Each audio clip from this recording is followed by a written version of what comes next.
ازيكم؟ شايفين الكفتة وجمالها؟ النهاردة هعمل معاكم كفتة مشوية اقتصادية بنفس طعم كفتة الحاتي. الطريقة دي للكفتة رهيبة. اولا بترمي معاكي كمية كبيرة جدا، طعمها وشكلها وريحتها تحفة. ولو عندك عزومات بنص كيلو كده من اللحمة المفرومة هتعملي كمية كبيرة من الكفتة مش هتكش. طعمها وريحتها تحفة. هعمل معاكم كمان الرز الاصفر اللي بيتقدم مع المشاوي وسلطة الطحينة، بس تابع معايا الفيديو للنهاية. في كام تريكة كده لازم تشوفيهم عشان تطلعي الصنف ده مظبوط جدا ويشرفك جدا لو عندك عزومة. ولو اول مرة تشوفيني اشتركي في القناة وفعلي الجرس عشان يوصلك كل جديد مني، وهدخل معاكم بقى في الطريقة على طول. اول حاجة عندي كوباية كده من الفول الصويا، واختاري نوع يكون نضيف. وانا واحدة من الناس اللي بستخدم الفول الصويا يعني نادرا، كل فترة بعيدة كده بستخدمه مرة. فتقدري تستعوضي عنه بكوباية من البقسماط الناعم. المهم خدت كوباية الفول الصويا وضربتها كويس في مطحنة الخلاط بكل سهولة كده لحد ما يبقى زي البودرة زي ما انت شايفة. طب انا ليه بعمل كده؟ لسببين. اولا بالطريقة دي ما بياخدش وقت يتنقع، يعني انا بحط عليه نص، حطيت عليه هنا نص كوبايه ميه واحط له كمان شويه كمان من الميه وبقلبه كويس جدا. ما بيحتاجش ان انا اركنه على جنب 10 دقايق ربع ساعه لحد ما يشرب الميه، وابتدي بعد كده احطه على اللحمه المفرومه.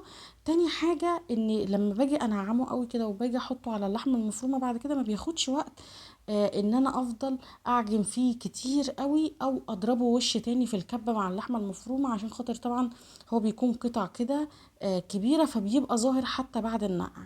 المهم هقلبه كويس جدا. حطيت نص كوبايه من الميه وحطيت كمان شويه صغيرين.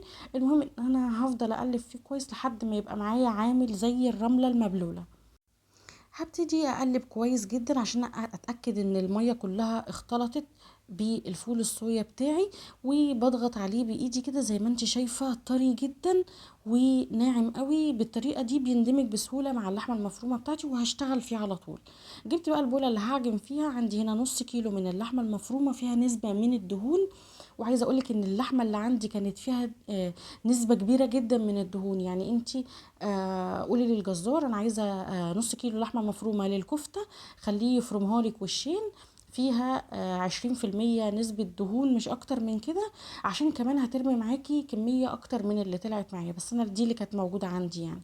المهم حطيتها في قلب البولة اللي انا هعجن فيها، وهبتدي انزل عليها ببصلاية كبيرة منعماها كويس جدا في قلب الكبة، وهنزل بالبصلة بتاعتي بقلب المية بتاعتها مش هصفيها. هقولك ليه دلوقتي. انا لما بنزل في الوصفة دي بالبصلاية انا محتاجة المية بتاعتها، لاني هحط حاجات، محتاجة ان انا هحط حاجات على اللحمة، يعني محتاجة ان انا ادخل فيها نسبة كده من السوائل. فنزلت بالبصلاية بالمية بتاعتها ومش هتفك. نزلت بقى بالفول الصويا بتاعي اللي انا عجنته بشوية كده من المية اللي انا قلتلك اشتغلنا فيها على طول.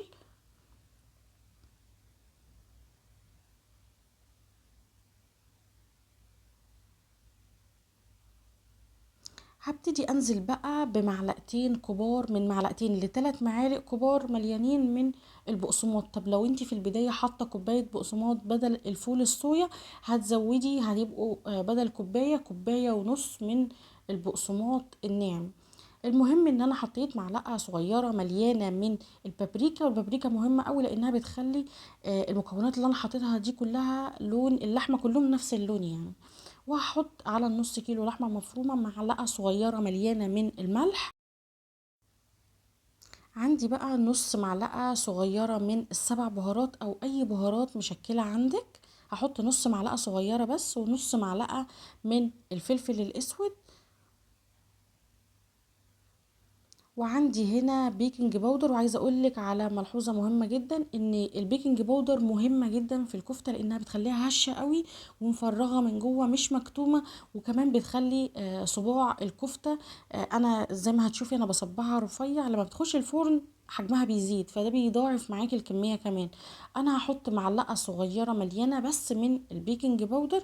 وعايزه اقولك على حاجه مهمه كمان، لو انت هتركني الكفته في التلاجة ساعتين تلاتة، او لو انت مش مستعجله عليها يعني ما تحطيش البيكنج باودر وتعجني زي ما انا بعمل دلوقتي وتدخليها التلاجة. البيكنج باودر يبقى قبل ما تسويها على طول، عشان لو حطيتي البيكنج باودر ودخلتيها التلاجة المفعول بتاعه هيروح. تقدري تجربي الموضوع ده وتشوفي. المهم ان انا عجنتها كويس جدا، ما بياخدش وقت خالص. المهم ان انت بتلاقي كله نسيج واحد كده، الكفتة كلها بقت نسيج واحد كده. وهتلاقي فيها شوية تلزيقة، شوية التلزيقة دي طبيعية لان لسه الكفتة ما اتسمغتش يعني. المهم انا عشان خاطر هسيبها نص ساعة على الرخامة زي ما قلت لك، مش هدخلها التلاجة. عملت لها فحمة كده وشوية صغيرين من الزيت في حتة فويل، وهغطيها كويس جدا واسيبها نص ساعة تاخد بقى ريحة وطعم الفحم. وتقدري تستغني عن الموضوع ده لو انت مش حابة تحطي لها فحم. المهم ان انا بعد نص ساعة هبتدي اشتغل فيها على طول، مش محتاجة ان انا اسيبها بره كتير، هي نص ساعة وهتبقى معاكي طعمها تحفة. المهم خدت حتة كده عشان اوريكي بس ان هي التلزيقة اللي انا قبل ما اركنها كانت كان فيها شوية تلزيق كده. التلزيقة دي بتروح تماما بعد ما بتسيبيها تتسمع شوية. في المرحلة دي هبتدي اشتغل فيها بقى على طول. جبت الصينية بتاعتي وهدهنها بمسحة صغيرة كده من الزيت، وبعدين هركن الصينية على جنب. هعمل بقى الصوص اللي انا هدهن بيه الكفتة من فوق. طماطمية كده ضربتها في الكبة، نعمتها كويس قوي. حطيت عليها نص معلقة من البابريكا، وربع معلقة من الفلفل الاسود، ربع معلقة من الملح، ربع معلقة من السبع بهارات. وهبتدي اقلبهم كويس جدا. عايزه اقولك ان الطماطم بالبهارات اللي احنا حطيناها دي بتدي لون حلو جدا للكفته بتاعتي، وبتدي لها كمان طعم حلو قوي. هقلب كويس جدا، اتاكد بس ان البهارات بتاعتي دابت في قلب الطماطم. وهركنها على جنب وهبتدي بقى اشكل الكفته بتاعتي. ووقت تشكيل الكفته انا مشغله الفرن بتاعي على اعلى درجه حراره، لان لازم ادخل الكفته على درجه حراره عاليه جدا. عندي هنا سيخ هبتدي اشكل عليه. وتقدري تستخدمي ظهر معلقة او ظهر سباتولا، يعني اي حاجة تقدري تشكلي الكفتة عليها. المهم ان هي لازم الخطوة دي مهمة، عشان دي بتدي فراغ للكفتة من جوه زي ما انت بتشتريها من بره، يعني بتديكي نفس الشكل ونفس الطعم. دهنت ايدي بمسحة صغيرة كده من الزيت، وهبتدي اشكل الكفتة زي ما انت شايفة على حسب الحجم اللي انت بتحبيه. بس الحجم اللي انا بعمله ده بيكون كويس جدا. وما تخليش الكفتة تخينة قوي او سميكة، لان هي لما بتدخل الفرن البيكنج باودر بيخليها يعني تتخن شويه او تزيد شويه. المهم بعد ما بشكلها كويس جدا بطلعها بالراحه كده، عشان خاطر هي بتكون طريه قوي. وعايزه اقولك على حاجه كمان، ممكن تشويها على الفحم عادي جدا، مش هتقع معاكي من على السيخ ولا اي حاجه. المهم هبتدي اشكلهم كلهم يعني على قد ما اقدر يكون صوابع الكفته كلها نفس الحجم. ولو في حته كبيره كده ولا حاجه، يعني انا بشكلها، انت بتظبطيها بايدك كده وبالنظر، الموضوع بيكون سهل جدا.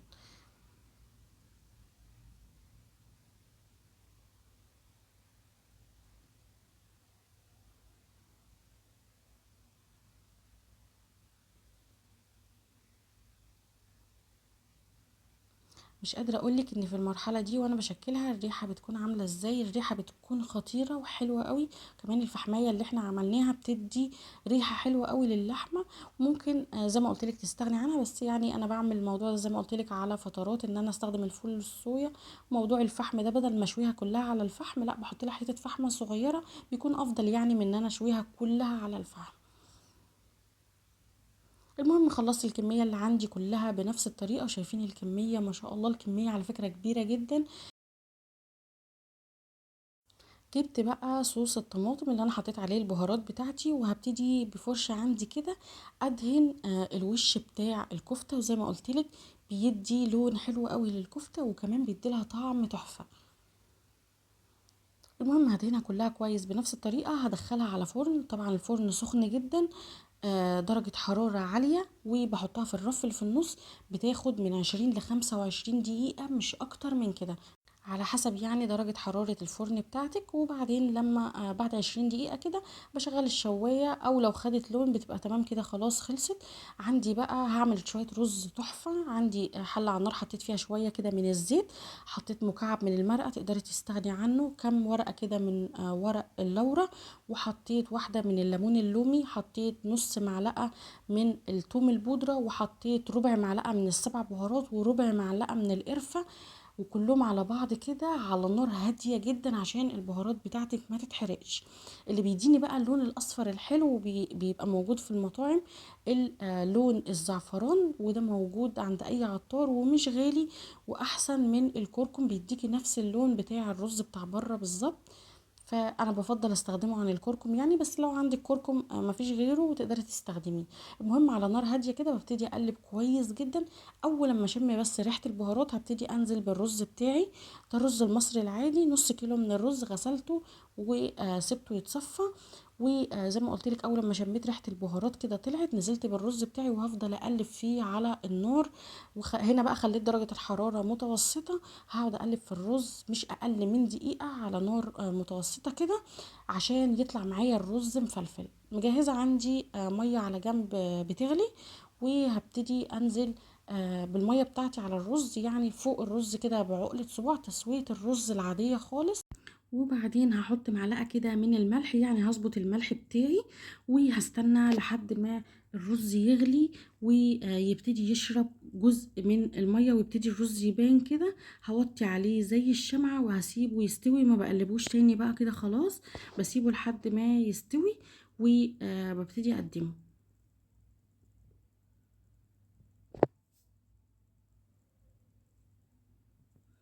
تمام كده. في المرحلة دي انا وطيت عين البوتاجاز على اقل درجة حرارة، وهغطي الرز واسيبه يستوي. بيطلع معاكي بالشكل الخطير ده، اسهل واحلى طريقة، وبيكون نكهته وطعمه حلو كده، ومفيهوش بهارات كتير، ونفس لون الرز اللي انتي على فكرة انا الاضاءة عندي عالية، ده هو لونه كمان احلى ما طالع في التصوير، بيطلع معاكي مفلفل وقمر كده.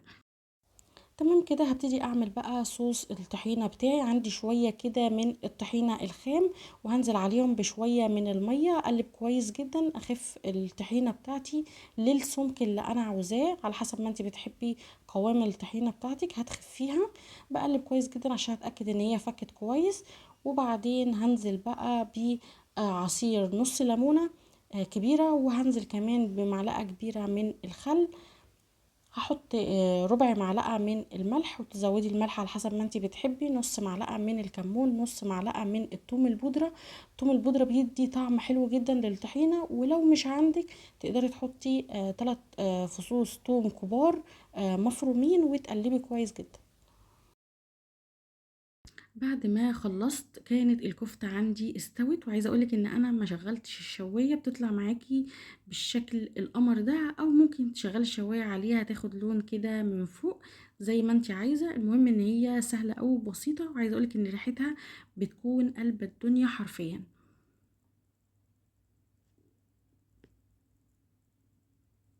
بصوا طرية جدا ومفرغة من جوه وريحتها قمر. المهم ان انا خلاص بقى ابتدي اقدمها على سيرفيس كده. حطيت الرز بتاعي وحطيت الكفتة على الوش، ولو انت عندك عزومة ولا حاجة قدميها بنفس الشكل ده، بتطلع معاكي خطيرة. حطيت شوية كده من البقدونس على الوش، وخلاص بألف هنا وشفا. جربوا الطريقة دي، انا واثقة ان هي بإذن الله هتعجبكم جدا، سهلة أوي وبسيطة.